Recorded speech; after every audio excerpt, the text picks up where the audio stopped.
Hi, my name is Steve Reagan with CSO Online, and right now I'm with Codor and Cryptia.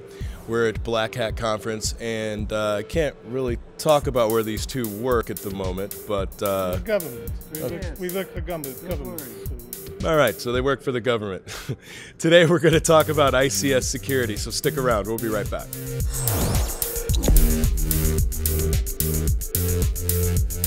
So, to be clear, this is not something you just came up with. You guys have been working on this project together now for a couple of years, and I know that you submitted the concept overall to one of the conferences out here in Vegas. Walk me through this a little bit. What made you want to give a talk on this? Well, I actually got kind of the spark of the idea from last year's DEF CON. There was a guy who did a talk on taking over government. And he was using some open source intelligence. He was also hacking things at the same time. But his original statement in the beginning of the presentation was, we should be considered terrorists, or we should become the terrorists that the government's afraid of. And I thought, well, that's really irresponsible. And I had already been looking online and passing along things that I find that are bad to federal authorities to get it offline. So I contacted Codor and Sinak Pone, and we discussed it, and I found out that they had been doing the same kind of thing in parallel to me. I didn't know they were doing it. Yeah, so we care about critical infrastructure in the grid, and just by searching, looking for SCADA list of passwords, things like that. Documents, drawings, things like that shouldn't be out there. Are we just trying to see what's out there? It's almost like Shodan looking for things that shouldn't be on the internet. We're looking for documents and other things like that shouldn't be out there, because those things being online, people can find that and use it against against a company or owners or whoever. Well, we'll touch more on that in a second. Yeah. The topic of ICS security in general has actually been pretty big over the last couple of years, but I also know there's been a lot of hype. Can you guys talk about some of the hype that's been around this type of research, or the type of real world threats that exist in this space? Well, there's always this jumping up and down. Oh, Stuxnet, and our solution can stop Stuxnet, or hackers are going to take down the grid, or it's going to a lot of overstatements of things. It's like the Ted Koppel book, Lights Out. I didn't want to read it, but I had to read it because he was making the rounds on TV, on the news, and oh my God, the end of the world. We know better. So I looked at that, I read it, and I had pitched a couple of fits, and I started once again just looking at OSINT, using Google, using some other tools, directing it this time at just power companies, nuclear power, the grid systems, dams, whatever would be considered critical infrastructure. Mm-hmm. And the amount of stuff that's just laying around is enough to make one who knows how to do stuff scared. But it's not going to be anything that's going to be taking the whole grid down. It's one of the things that's really kind of made me mental over the years is the hype.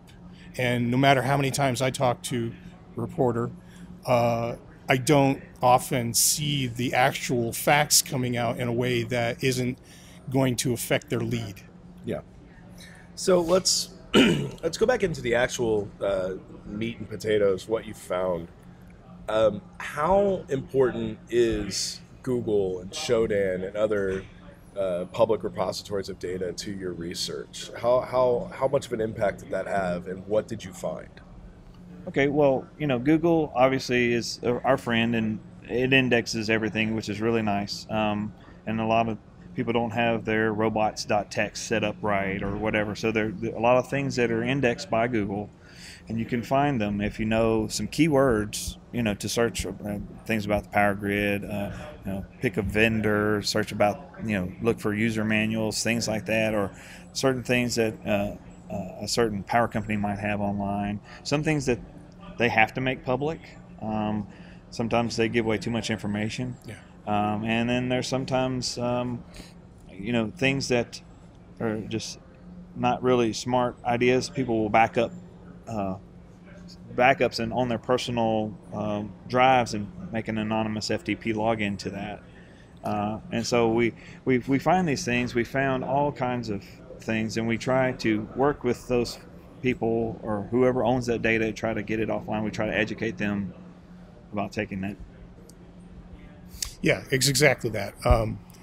These terabyte workstation, the drives that you can buy, they buy them, they plug them in, and it's just default. So it's sharing it to the internet on an anonymous FTP or SMB share. Yeah. So once you start using the Google foo, looking for FTPs or looking for the specific strings for specific drives, they pop up. Yeah. And you find a lot of stuff. It's not just grid stuff, even though, sometimes you'll use direct keywords, you'll find other things too. I found plenty of data that didn't belong to any kind of grid or electronic kind of company, but, government systems, things like that. It's crazy. Yeah, the government's being public. A lot of times they put that they buy, purchase orders and things like that. Mm-hmm. Then makes it easier for an attacker to find that stuff and learn more about their systems. And so we try to get a good idea of what's out there, what is,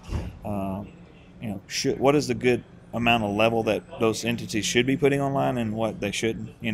There's a lot of education that needs to happen. But Google, it doesn't care if it's a FTP drive; it's going to index it, and you don't even have to log into it. You can just search it. Yeah. So the thing I kind of want to stress here, you noticed we're really touching around a lot of specifics, and there's a reason for that. The goal is to express the type of threats and risks that are out there and how to address those, but we're not going to use this video to give anybody a primer on how to replicate their research.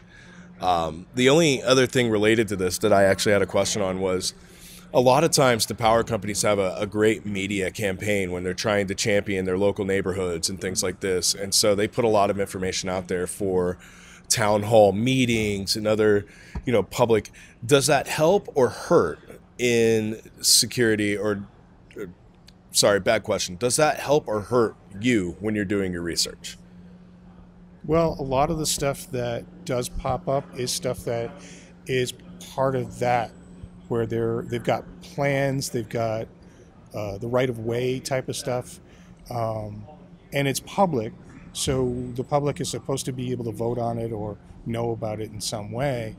But sometimes they just have too much information. It's not really necessary to have all that information, but they've got it on a drive shared, they've got it on a website, and we're trying to get them to weed a little bit more, so that you're not giving everything away. And one of my big things is that back 2 or 3 years ago, there was a physical attack in Silicon Valley against a power system. And all they did was shoot it with AK-47s. But they knew where things were. They knew what to shoot. They knew where the cameras were, and they took them out. All that stuff is available online, too, if you know how to find it. And if you wanted to make a physical attack, just like they did, it's pretty easy. Yeah. And then there's also things that, vendors, they brag about who has bought what systems. And, just an example, not to talk about the U.S., but, Ukraine, you can look at the Ukraine attacks, and you can look at the vendors that put in those equipment in those substations. You can find out all the makes and models of, the equipment that they use. So it's making it easier, but for an attacker to learn this stuff. But there's still a lot, to not do hype about it. You have to have that engineering knowledge. It's not enough to know the data. You have to know how to use the data, is what you're saying. That's right. Okay. So it's just, people are kind of making it easy, putting things on job postings, putting things in LinkedIn, talking about it. To some extent you have to do some of that, but some people have just lack of understanding of the bigger picture of what's happening in the world today. They just put too much stuff out there, and we're trying to help find that stuff and take some of that stuff down. And now that we have adversaries that are deliberately looking for this type of information, They already have a level of acumen on how to do some of these things that we are doing, as well as other things.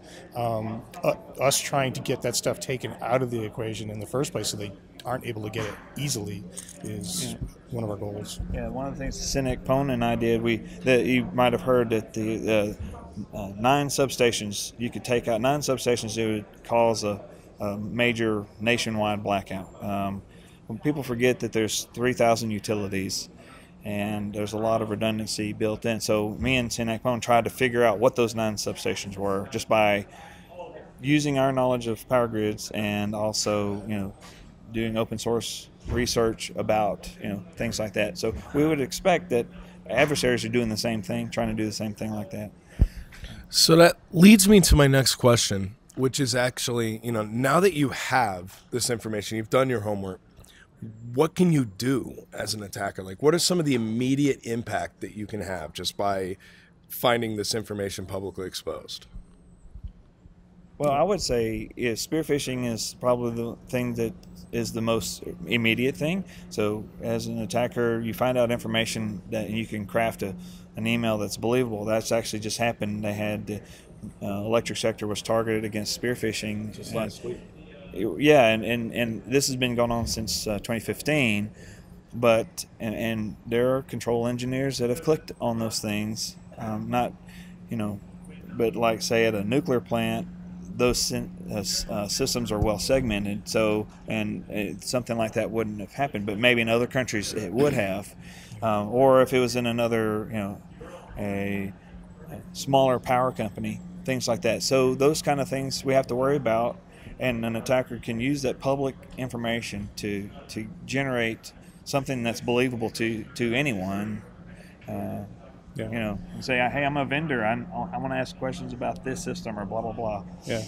For me, it's, there's the electronic component, but for me, it's more about the physical attack side. Mm-hmm. Because, from my background, as some of these people watching this may know, is more on the counterterrorism end of things. And so far, there's not a lot of actors of that ilk that are at that level of doing that kind of phishing and then attacking the grid. But they can easily put it into Dabiq magazine to go attack a power substation. And if they can Google things up, they'll just say, go attack all of these all at once or, in succession. And you could cause some of that rolling outage that you were kind of discussing. And so the theory is out there. There's a paper by a guy from China did it, 2012, 2013. Yeah.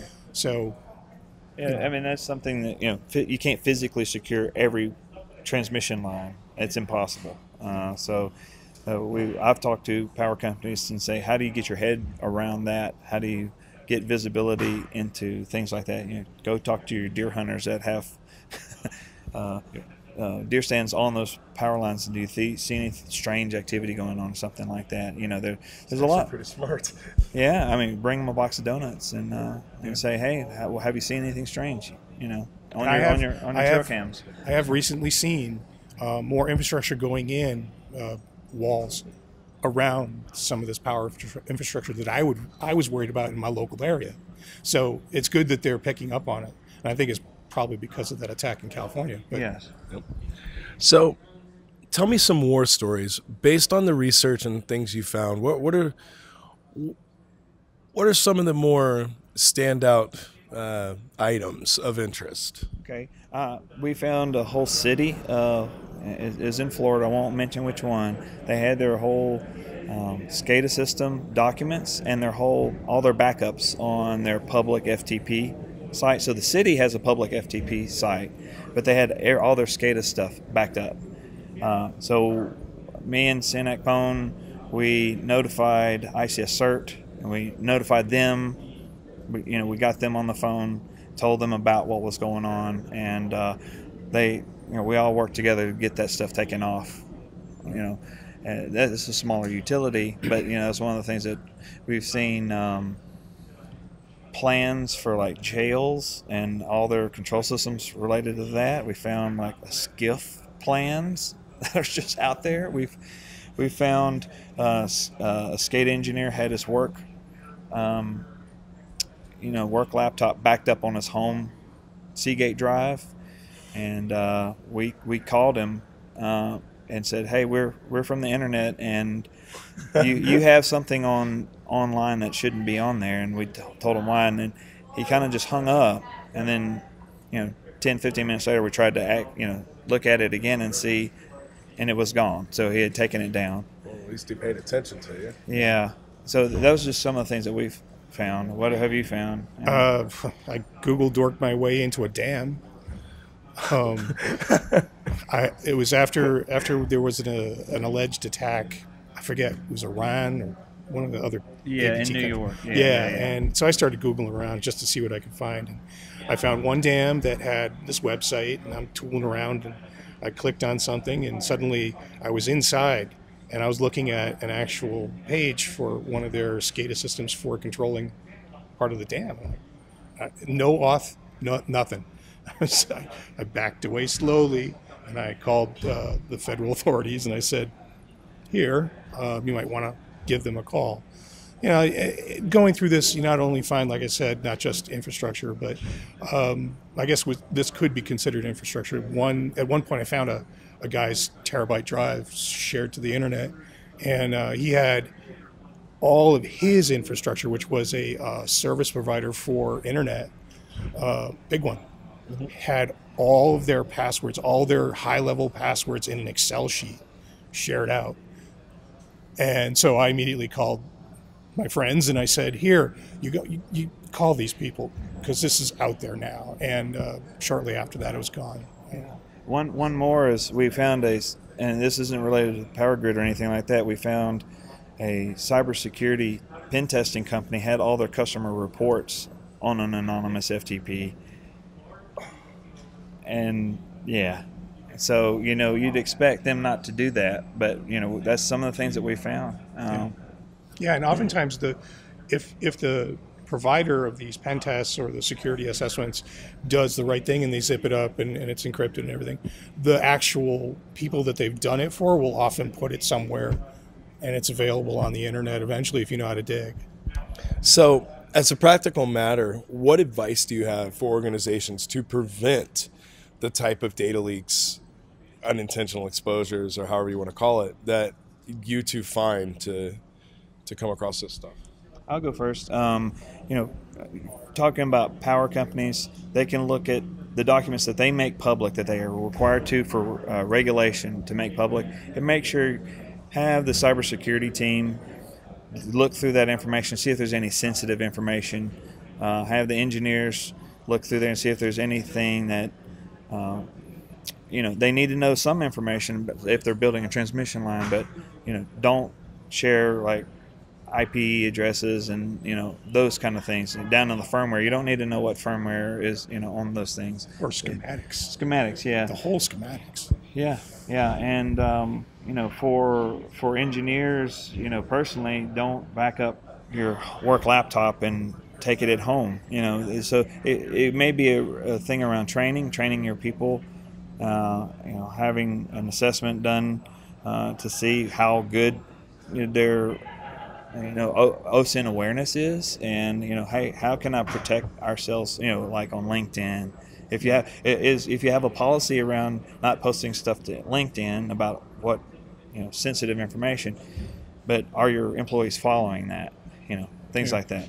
Yeah, things will be marked as proprietary or private. Sometimes they're still shared out. Sometimes even with some implementations of websites, web servers, it'll say, you click on it and it'll say, no, you can't get it. But if you click cancel, it'll still download the file. So there's a misconfig as part of that too, and the caching issue. But overall, I think it's a data awareness, data classification problem. And coming from the background that I've come from, there are government entities, military entities that still don't classify their data properly. So I think everyone needs to take a look at that. So what are you sharing? Is that something that really needs to be there? Or can we kind of, redact some of it, or just create a separate report that needs to go to the public instead of just dropping all the docs into a share on an FTP anonymously? My name's Steve Reagan with CSOonline.com. If you'd like to learn more about critical infrastructure, feel free to visit us online, CSOonline.com. Bye.